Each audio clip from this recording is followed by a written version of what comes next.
Assalamualaikum warahmatullahi wabarakatuh. Sahabat cerdas, setelah melalui beberapa proses, akhirnya Klinik BPS Hukum dan HAM, Kementerian Hukum dan HAM memperoleh akreditasi dengan penilaian tertinggi, yaitu terakreditasi paripurna. Kemudian bagaimana proses perjalanan Klinik BPS Hukum dan HAM menuju akreditasi tersebut? Sahabat cerdas, akreditasi klinik adalah sebuah proses penting yang bertujuan untuk memastikan bahwa pelayanan kesehatan yang diberikan oleh klinik memenuhi standar yang telah ditetapkan. Proses ini melibatkan beberapa tahapan, mulai tahap persiapan, penyusunan dokumen, pelaksanaan survei, hingga evaluasi dan hasil akhir. Mari kita telusuri setiap langkah dalam proses akreditasi klinik BPSDM Hukum dan HAM. Langkah pertama dalam proses akreditasi adalah persiapan. Pada tahap ini, klinik harus membentuk tim akreditasi yang terdiri dari berbagai peran, mulai dari tim nakes, tim sarpras, tim humas, tim IT, dan tim sekretariat. Tim ini bertanggung jawab untuk mengkoordinasikan seluruh proses akreditasi. Mereka memulai dengan mengidentifikasi standar yang harus dipenuhi dan melakukan site assessment untuk menilai kesiapan awal klinik. Koordinator klinik akan memimpin tim ini, memastikan bahwa semua aspek yang diperlukan untuk akreditasi telah dipahami dan direncanakan dengan baik. Selanjutnya adalah upaya pemenuhan sarpras. Dilakukan perbaikan dan penyesuaian agar sarpras sesuai dengan standar pelayanan. Kemudian tahap berikutnya adalah penyusunan dokumen. Klinik harus mengumpulkan berbagai dokumen yang menunjukkan pemenuhan standar penilaian akreditasi. Dokumen-dokumen ini termasuk dokumen perizinan, kebijakan operasional, standar operasional prosedur, dokumen kerjasama, dan lain-lain.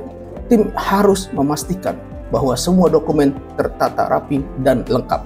Tim akan mengisi formulir, menyusun laporan, dan memastikan prosedur operasional standar atau SOP, rekam medis pasien, dokumen pengelolaan limbah, dan lain-lain. Setelah semua dokumen siap, tibalah saatnya pelaksanaan survei akreditasi. Tim surveyor dari Lembaga Akreditasi Fasilitas Kesehatan Indonesia atau LAFKI melakukan survei yang dilakukan dalam 2 tahap, yaitu hari pertama dilakukan pada tanggal 14 Mei 2024 secara daring berupa telaah dokumen, dan hari kedua tanggal 16 Mei 2024 berupa telusur fasilitas dengan datang ke klinik untuk melakukan penilaian langsung secara luring. Mereka akan memeriksa dokumen, melakukan wawancara dengan staf dan pasien, serta mengevaluasi pelayanan dan fasilitas klinik. Tim surveyor bertugas untuk mengevaluasi apakah klinik telah mematuhi standar penilaian yang telah ditetapkan. Mereka melihat dari berbagai aspek, mulai dari kualitas pelayanan, keamanan pasien, hingga manajemen klinik. Proses ini melibatkan observasi langsung, diskusi dengan staf, wawancara dengan pasien, dan pengecekan fasilitas klinik secara menyeluruh. Setelah proses evaluasi, Ketua Lembaga Penilaian Akreditasi akan menyampaikan laporan dan rekomendasi penilaian survei ke Kementerian Kesehatan. Setelah 14 hari kerja, didapatkan hasil penilaian tertinggi, yaitu terakreditasi paripurna.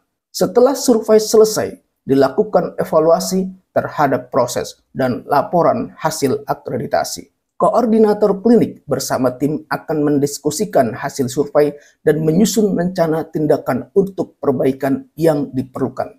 Dari hasil evaluasi, klinik mendapatkan gambaran yang jelas tentang kekuatan dan area yang perlu ditingkatkan. Rencana perbaikan ini menjadi komitmen klinik untuk terus meningkatkan mutu pelayanan kesehatan. Sahabat cerdas, perlu diketahui bahwa proses akreditasi bukanlah akhir, melainkan awal dari komitmen untuk terus meningkatkan mutu pelayanan kesehatan. Dengan akreditasi, klinik memastikan bahwa pasien mendapatkan pelayanan terbaik dan keamanan yang terjamin. Proses ini juga menegaskan komitmen klinik terhadap peningkatan kualitas secara berkelanjutan. Sahabat cerdas, terima kasih telah mengikuti perjalanan kami dalam proses akreditasi klinik. Semoga uraian ini memberikan pemahaman tentang pentingnya standar mutu dalam pelayanan kesehatan. Semoga bermanfaat. Wassalamualaikum warahmatullahi wabarakatuh. Salam adaptif.